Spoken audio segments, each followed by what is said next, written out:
আমার ওই সন্তানটাকে আমি বললাম, মা রে, ও মা, দেখো তো গর্তের মধ্যে কি আছে, কি আছে গর্তের মধ্যে। এ কথা বলি আমার ওই সন্তানটা সুন্দর করিয়া, আমার জামেলা সুন্দর করিয়া গর্তের দিকে যখন তাকাইছে, তাকানোর সঙ্গে সঙ্গে পিছন থেকে আমি ধাক্কা মেরে তাকে গর্তের মধ্যে ফেলে দিয়েছি। আমি যখন তাকে গর্তের মধ্যে ফেলে দিলাম, আমার জামেলা গর্তের মধ্যে থেকে ডাক ডাক, আব্বু, ও আব্বু, তুমি না বললা তোমার বন্ধুর বাড়িতে যাবা? ও আব্বু, কেন তুমি আমাকে গর্তের মধ্যে ফেললা? আমাকে তুমি গর্তের মধ্যে ফেলিও না, আমাকে তুমি গর্তের মধ্যে থেকে উঠাও। এ কথা শোনার পর নবী গো, আমার মধ্যে মায়া লাগলো না, দয়া লাগলো না।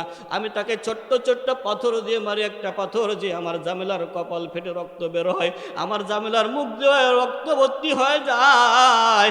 আমার জামেলা তখন আর বুঝতে বাকি নাই রে। মা তো বলতো, ও সন্তান, আয় আয় আয় আয় আয়, তোকে আমি সুন্দর করে লালন পালন করতেছি, মনে হয় এই দিনটা তোর জন্য শেষ, এই দিনটা তোর জন্য শেষ।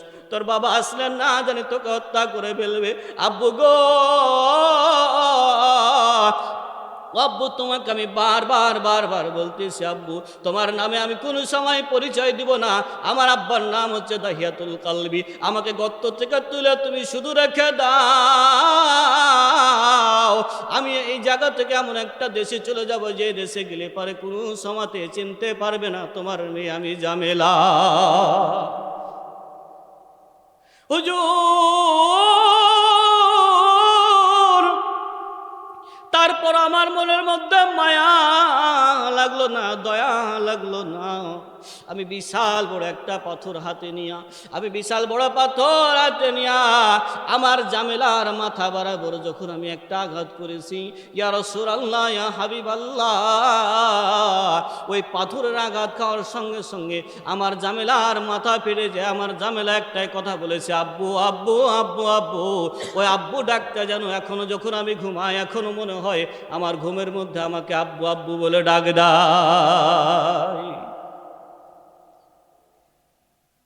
ইয়া রাসূলুল্লাহ, ইয়া হাবিবাল্লাহ, আমার ওই ডাকটা এখন পর্যন্ত কানের মধ্যে আছে। আল্লাহ রাসূল একজন সাহাবীকে ধরে ধরে কান্দে আর ডাক দেয়, এসেছিলেন এমন একটা মুহূর্তখানে বিশ্বনবী জনাবে মুহাম্মদুর রাসূলুল্লাহ, সবাই পড়েন সাল্লাল্লাহু আলাইহি ওয়াসাল্লাম। আল্লাহ পাক আল্লাহ নবীকে এমন একটা মুহূর্তখানে, এমন একটা সিচুয়েশন সময় পাঠাইছিলেন, যে সময়টা ছিল জাহিলিয়াতের যুগ, বর্বরতার যুগ, মূর্খতার যুগ। ওই যুগে নারীদের দাম ছিল না, কোরআনের কোনো দাম ছিল না, ইসলামের কোনো দাম ছিল না, না ছিল মহিলাদের কোনো দাম, না ছিল মহিলাদের কোনো সম্মান, না ছিল মহিলাদের কোনো ইজ্জত। ওই সমাজের মধ্যে আল্লাহর নবীকে, বিশ্ব নবীকে পাঠিয়ে আল্লাহ পাক রব্বুল আলামিন সমাজের মানুষগুলোকে শান্তি দিয়েছে। শান্তির মাধ্যম হচ্ছে পবিত্র আল কোরআন। কথা বলেন ঠিক না বেঠিক? আল কোরআন ব্যতীত শান্তি পাওয়া যাবে নাকি? কথা বলেন, শান্তি পাওয়া যাবে নাকি? আল্লাহর নবীকে পাঠিয়েছেন, সঙ্গে দিয়েছেন কোরআন। আল্লাহ পাক কোরআনের মধ্যে সূরা আম্বিয়া 107 নম্বর আয়াতের মধ্যে আমি যে আয়াতটা তেলাওয়াত করেছি, আমার সাথে সবাই পড়েন, আউযু বিল্লাহি মিনাশ শাইতানির রাজিম, বিসমিল্লাহির রহমানির রহিম।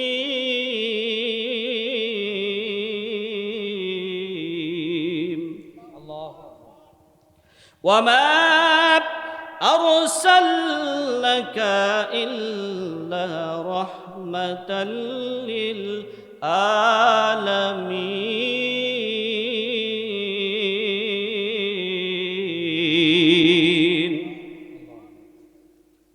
আল্লাহ পাক বলো, নবী, तमाम পৃথিবীর মানুষদেরকে আপনি জানিয়ে দিন, আমি আল্লাহ পাক রব্বুল আলামিন আপনাকে দুনিয়াবাসীর জন্য রহমত স্বরূপ পাঠিয়েছি। যারা বলেন সুবহানাল্লাহ। আল্লাহ নবী এত রহমত স্বরূপ ছিলেন, বিশ্বনবী এত রহমতের নবী ছিলেন, এত মায়ের নবী ছিলেন, এত দয়ার নবী ছিলেন। আল্লাহর নবী পৃথিবীবাসীর জন্য হচ্ছে রহমত। জোরে বলেন সুবহানাল্লাহ। আল্লাহর নবী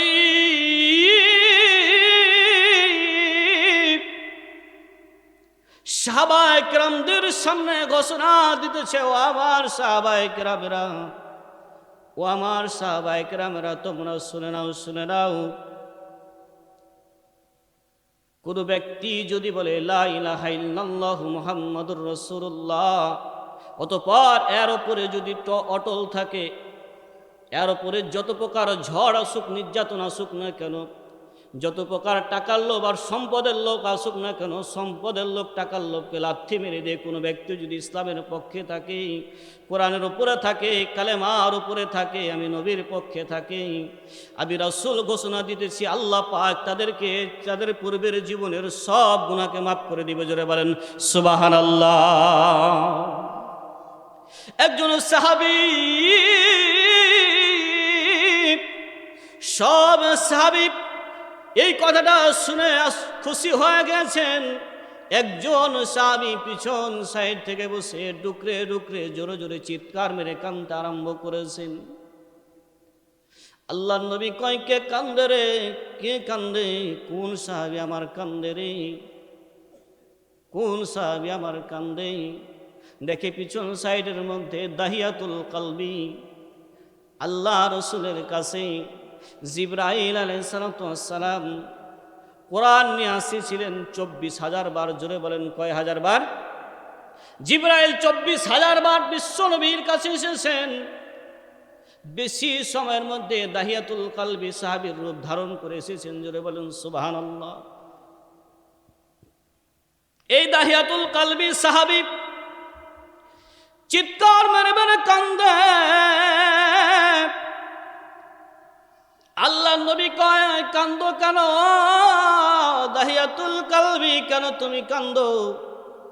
দাহিয়াতুল কলবি ডাক দেয়, কয়, মায়ের নবী গো, আল্লাহ যদি আপনার সব সাহাবীর গুনাহকে মাফ করে, আল্লাহ পাক আমার জীবনের গুনাহকে মাফ করবে না, আমার জীবনের অন্যায়কে মাফ করবে না, অপরাধকে মাফ করবে না। আল্লাহ নবী কয়, দাহিয়াতুল কলবি রে, কি এমন পাপ করেছো, কি এমন অন্যায় করেছো, কি এমন অপরাধ করেছো যে অপরাধের কারণে আল্লাহ পাক তোমার জীবনের গুনাহ মাফ করবে না? সাহাবী দাহিয়াতুল কলবি ডাক দেয়, কয়, নবী গো, এমন পাপ করেছি, এমন অন্যায় করেছি, এমন অপরাধ করেছি, রাত্রিবেলা যদি আমার ঘুম ভেঙে যায়, সারা রাত আমি ঘুমাইতে পারি না। জোরে বলেন সুবহানাল্লাহ। আল্লাহ নবী কয়, ও দাহিয়াতুল কলবি, বলো বলো বলো, কি এমন পাপ করেছো, কি এমন অন্যায় করেছো, কি এমন অপরাধ করেছো? দাহিয়াতুল কলবি ডাক দেয়, কয়, নবী, আমি ব্যবসার কাজের জন্য একদিন, 2 দিন, 3 দিন নয় গো নবী, কয়েক বছর থাকার জন্য আমি ব্যবসার জন্য রওনা দিয়েছি। এমন একটা মুহূর্তখানে আমার স্ত্রীর পেটের মধ্যে 8 মাসের সন্তান, যে 8 মাসের সন্তানটা পেটের মধ্যে আছে রে, ও নবী, আমি আমার স্ত্রীকে ডাক দিয়ে বলেছিলাম, ও আমার প্রিয়তমা স্ত্রী, এই সন্তান যদি ছেলে সন্তান হয় তাহলে পারে তুমি তাকে সুন্দর করে লালন পালন করবা, আর যদি এই সন্তানটা মেয়ে সন্তান হয়, এ আমার প্রিয়তমা স্ত্রী রে, তাকে সঙ্গে সঙ্গে গলা টিপে হত্যা করে ফেলবা। জোরে বলেন নাউজুবিল্লাহ। ও গো মায়ের নবী,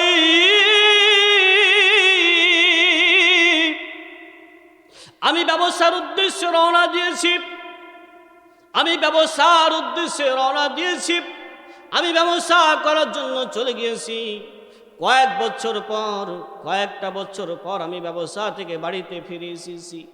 এমন একটা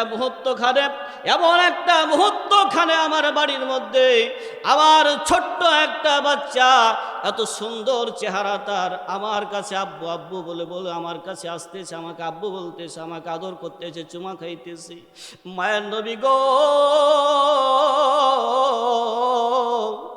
এই সন্তানটা দেখে আমার মায়া লাগলো না, আমি তাকে ভালোবাসতে পারলাম না। ও মায়ের নবী, আমি এই সন্তানটা যখন আমার কাছে আসলো, আমি আমার স্ত্রীকে ডাক দিয়ে কই, স্ত্রী রে, এই সন্তানটা কারে সন্তানটা? আমার স্ত্রী ডাক দিয়ে কয়, স্বামী, এই সন্তানটা হইতেছে আপনার কন্যা সন্তান। ও স্বামী, এটা হচ্ছে আপনার মেয়ে। এই মেয়েটা আপনার মতন চেহারা হয়েছে, এই মেয়েটা আপনার মতন সুন্দর হয়েছে, এই কারণে এই মেয়েটার নাম আমি রেখে দিয়েছি জামিলা। জোরে বলেন সুবহানাল্লাহ। আল্লাহ নবী গো, ও নবী, এরপরও আমার সন্তানকে দেখে আমার মায়া লাগলো না, আমি তাকে ভালোবাসতে পারলাম না। আমি মনে মনে চিন্তা করলাম, এই সন্তানকে, ও স্ত্রী, তোকে তো বলেছি এই সন্তান যদি মেয়ে হয় রে, তাহলে পারে তুই মেরে ফেলে দিবি। কি এমন কাজ করলি রে, কি এমন কাজ করলি এখন? আল্লাহ নবী গো, ওই রাত্রিবেলাতে আমি যখন ঘুমাইতে যাব, আমার কিন্তু ঘুম আসে না, আমার ঘুম ধরে না। শয়তান আমাকে বারবার কুমন্ত্রণা দেয়, বলে, এ দায়াতুল কালবীর, সমাজের মধ্যে তুই কেমন করে চেহারা দেখাইবি? যেহেতু তুই মেয়ে সন্তানের বাবা হয়েছিস, মেয়ে সন্তানের বাবা হয়ে সমাজের মধ্যে কেমন করে চেহারা দেখাইবি? আল্লাহ নবী, আমি মনে মনে চিন্তা করলাম, আর ওই রাত্রিবেলাতে আমার ঘুম ভেঙে গেল। ঘুম ভাঙার পরে সুন্দর করে আমি একটা দড়িকে, আমি একটা রশিকে সুন্দর করে পাকায়া দিয়া, শক্ত করে রশিটাকে পাকাইলাম ওই রাত্রিবেলায়। আর মনে মনে চিন্তা করলাম, আগামীকাল সকালবেলাতেই এই মেয়েটাকে আমার বন্ধুর বাড়িতে দাওয়াত খেতে যাব বলে আমার স্ত্রীর কাছ থেকে নিয়ে যায়। এই মেয়েটাকে আমি হত্যা যতক্ষণ পর্যন্ত না করতে পারবো, ততক্ষণ পর্যন্ত আমি শান্তি পাবো না। জোরে বলেন নাউজুবিল্লাহ। ইয়া রাসূলুল্লাহ,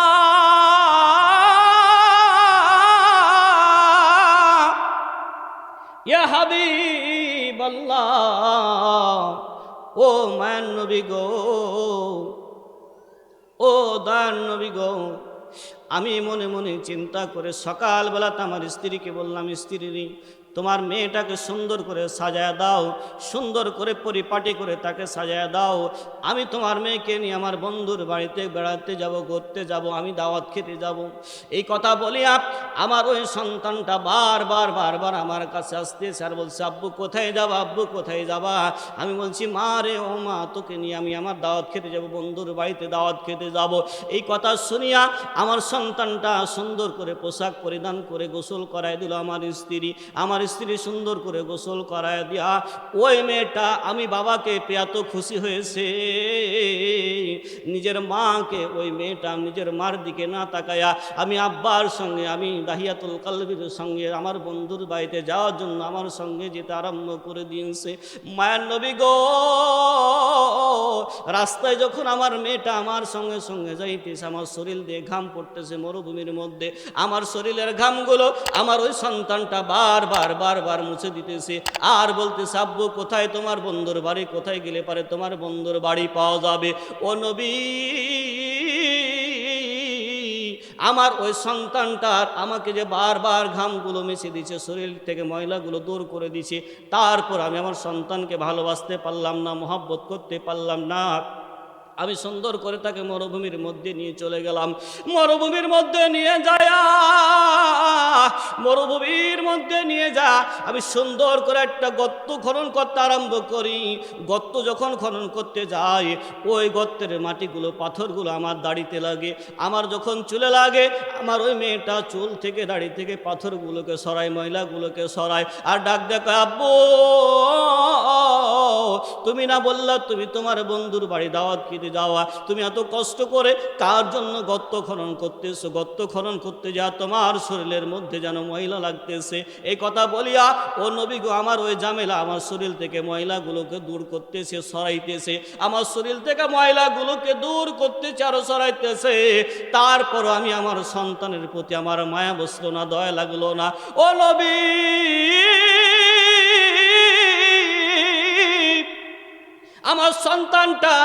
আমার সন্তানটা রৌদ্রের ওপরে বসে আছে, আমিও রৌদ্রের ওপরে বসে আছি। এই মধ্যখানে আমার ওই সন্তানটা যখন রোদ লাগতেছে আমাকে বলছে, আব্বু তুমি এত কষ্ট করিও না, চলো যাই তোমার বন্ধুর বাড়িতে যাই। এই কথা বলার পরে আমি আমার সন্তানের জন্য পর্যাপ্ত পরিমাণ গর্ত করলাম। পর্যাপ্ত পরিমাণ গর্ত করার পর আমার ওই সন্তানটাকে আমি বললাম, মা রে, ও মা, দেখো তো গর্তের মধ্যে কি আছে গর্তের মধ্যে।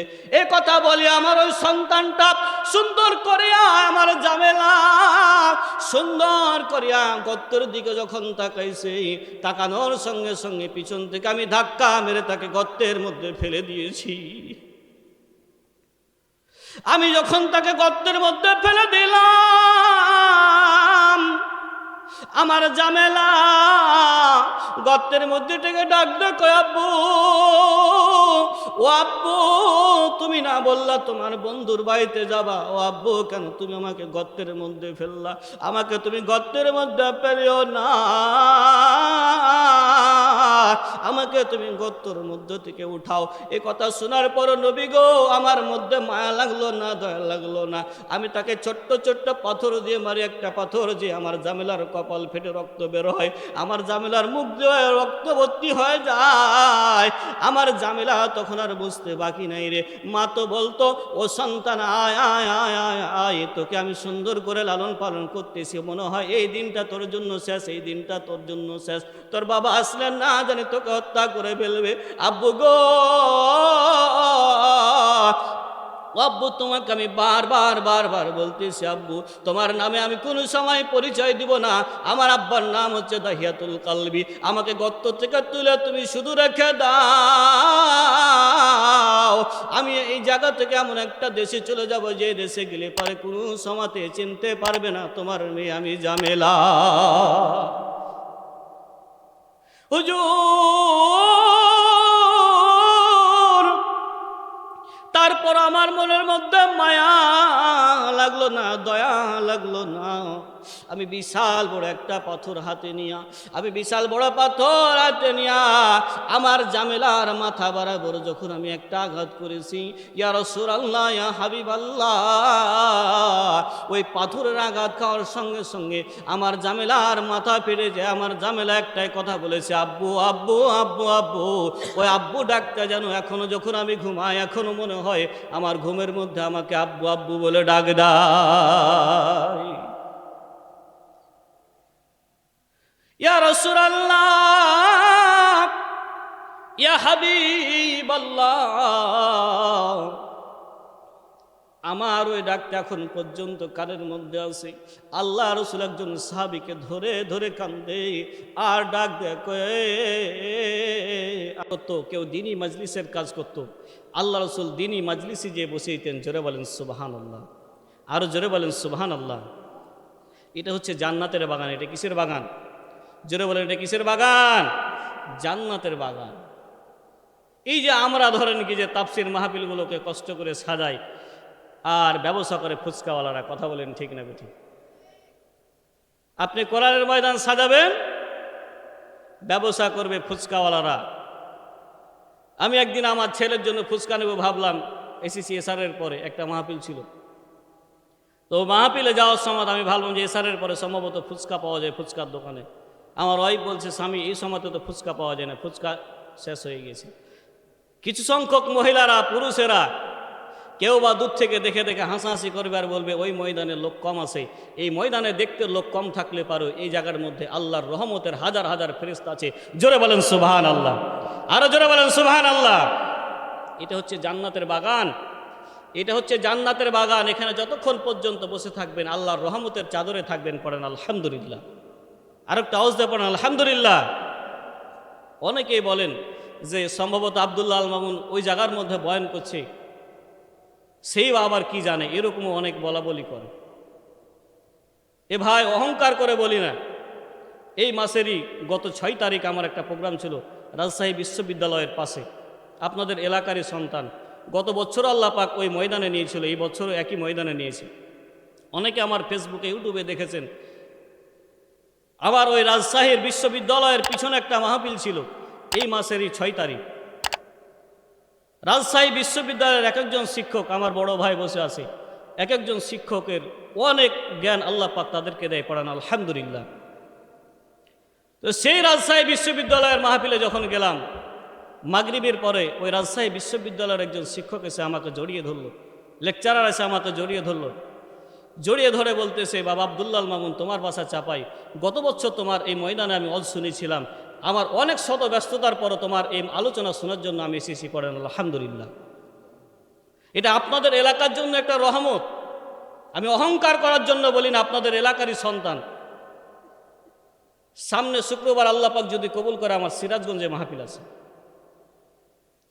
এরপরের যেটা মাহফিল ছিল সোনা মসজিদে মাহফিল আছে। বাবা, আপনারা ভাববেন যে আব্দুল্লাহ আল মামুন জানে কি, আমার ডবল টাইটেল চলছে, আলহামদুলিল্লাহ ডবল টাইটেল শেষ হয়ে গেল।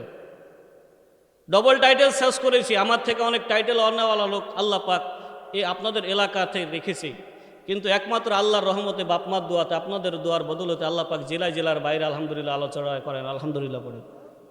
এটা আপনাদের এলাকার জন্য রহমত। বলবেন আব্দুল্লাহ আল মামুন সম্ভবত অহংকার করে বলছে, বাবা অহংকার করি না, আপনাদের বুঝাবার জন্য বলি, মা বোন যারা এসেছেন তাদের জন্য বলি। আজকে এই ময়দান সাজার পরে আমার এক খালা পাশে বাড়ি বলছে, বাবা আমার ছেলেটাকে রাজশাহীতে দিয়েছে, একটু দোয়া করিও যেন আমার ছেলেটাকে আল্লাহ পাক কোরআনের ময়দানে কবুল করে। বাপমার দোয়ার বদলতে আমি খুবই নগণ্যতম জ্ঞান, আল্লাহ পাক আমাকে সেই রকম জ্ঞান দেয় নাই, একমাত্র বাপমার দোয়ার বদলতে আল্লাহর রহমতে আল্লাহ পাক জেলায় জেলার বাইরে মাহফিল করায়, পড়ে আলহামদুলিল্লাহ। অহংকার করি না বাবা, আপনাদের জন্য বলতেছি। শুনেন, হাদিস শুনেন একটা। আল্লাহ রসুল সাল্লাল্লাহু আলাইহি ওয়াসাল্লাম বলেছেন, আপনি যদি অন্যের জন্য দোয়া করেন, কার জন্য দোয়া করেন? আপনি যদি অন্যের জন্য দোয়া করেন যে আমার ওই ভাইটা অভাবের মধ্যে আছে, আল্লাহ আমার ভাইটার অভাব দূর করে দাও, আমার ওই ভাইটা অসুস্থতার মধ্যে আছে, আল্লাহ তুমি তার অসুস্থতাকে দূর করে দাও, আমার ওই ভাইটা ঋণগ্রস্তর মধ্যে আছে, আল্লাহ তুমি তার ঋণ পূরণ করার তৌফিক দাও। আল্লাহর রহমতের ফেরেশতারা বলে যে ও আল্লাহ, তোমার যে বান্দাটা আরেকটা বান্দার জন্য দোয়া করতেছে, তা সেই ব্যক্তি যদি অভাবের মধ্যে থাকে, আগে তার অভাব দূর করে দাও, তারপরে তার অভাব দূর করে, পড়েন আলহামদুলিল্লাহ। আপনি কি কথাটা বুঝতে পেরেছেন? যে আপনি যদি অন্যের জন্য দোয়া করেন, আপনি যদি অন্যের জন্য দোয়া করেন, আল্লাহ পাক আগে আপনার জন্য কবুল করার পরে তার জন্য কবুল করে, পড়ে আলহামদুলিল্লাহ। বিশ্বনবীর একজন সাহাবী, আনসারী সাহাবী, বিশ্বনবীর একজন আনসারী সাহাবী, আল্লাহ রসুল 3টা মজলিসের মধ্যে যে, এইরকম মজলিসের মধ্যে যে, 3 মজলিসের মধ্যে যে ওই সাহাবীর জন্য ঘোষণা দিয়েছে যে ওই সাহাবী হচ্ছে আল্লাহ জান্নাতি সাহাবী, পড়েন আলহামদুলিল্লাহ। মজলিস কয়টা? জোরে বলেন কয়টা? 3টা মজলিস। 3টা মজলিসের মধ্যে আল্লাহ রসুল বলছেন যে আমার এই আনসারী সাহাবীটা হচ্ছে জান্নাতি সাহাবী। 3 মজলিসের মধ্যে আল্লাহ রসুল তার জন্য দোয়া করছে যে এটা হচ্ছে জান্নাতি সাহাবী।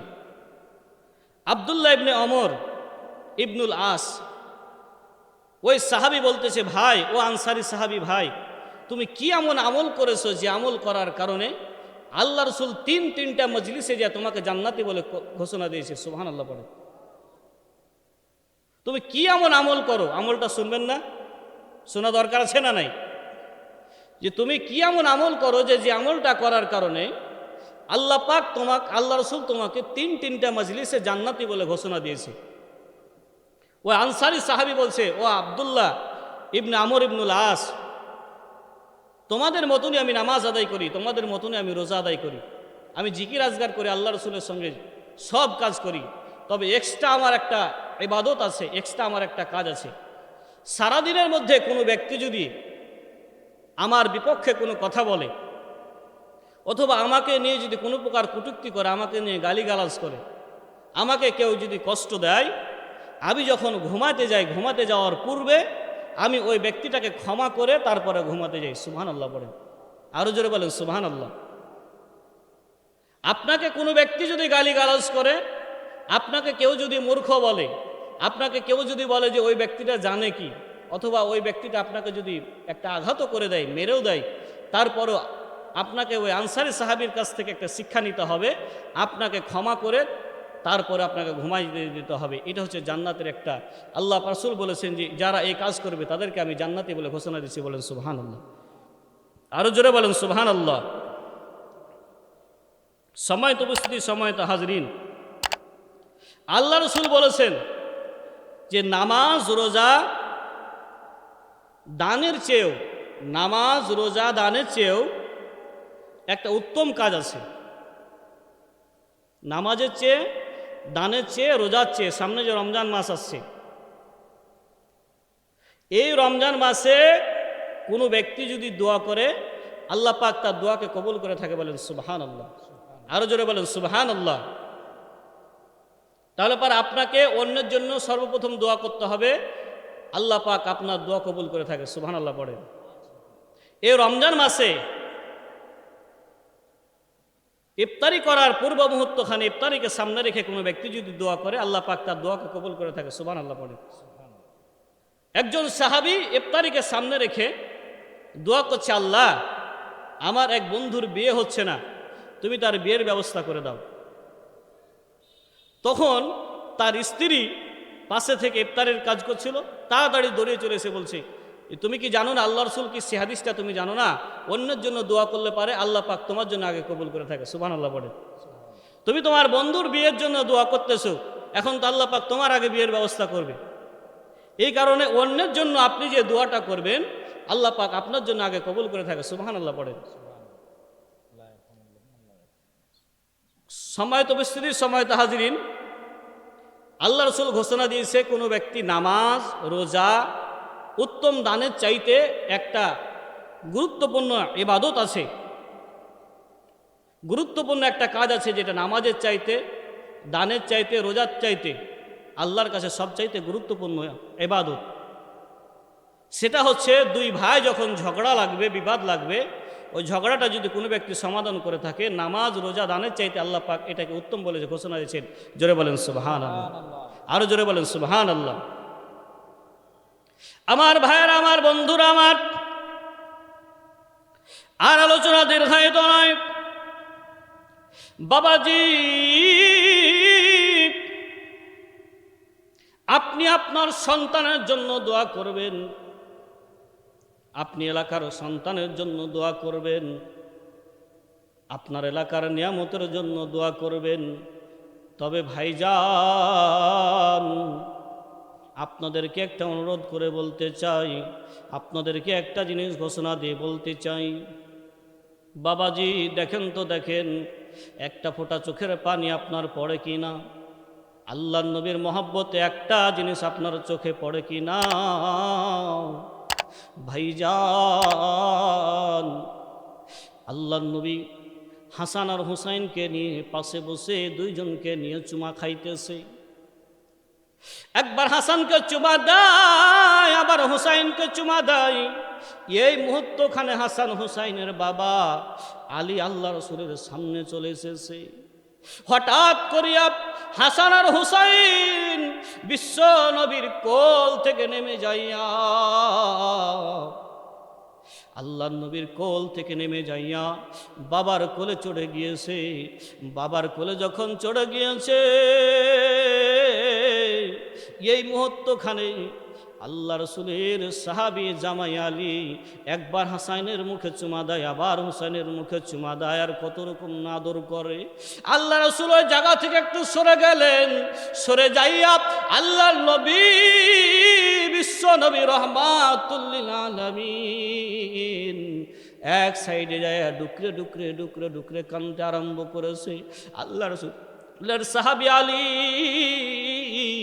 ডাক দে কয়, ইয়া রাসূলুল্লাহ, ইয়া হাবিবাল্লাহ, আমি এসেছি এই কারণে কি আপনি কষ্ট পেয়েছেন? আমার হাসাইনকে আপনাকে কিছু বলেছে? আমার হুসাইনকে আপনাকে কিছু বলেছে? আল্লাহ রাসূল কয়, আলী রে,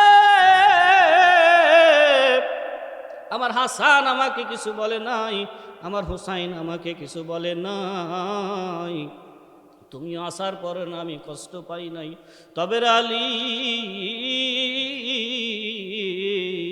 তোমার কাছে আমার একটা অনুরোধ, দুনিয়াবাসীর কাছে আমার একটা অনুরোধ, কোনো ব্যক্তি যদি এতিম হয়ে যায়, কোনো ব্যক্তি যদি এতিম হয়ে যায়, ওই এতিমের সামনে যেন এতিমের বাপ মা যেন তাকে কোনো সন্তানকে চুমা না খায়।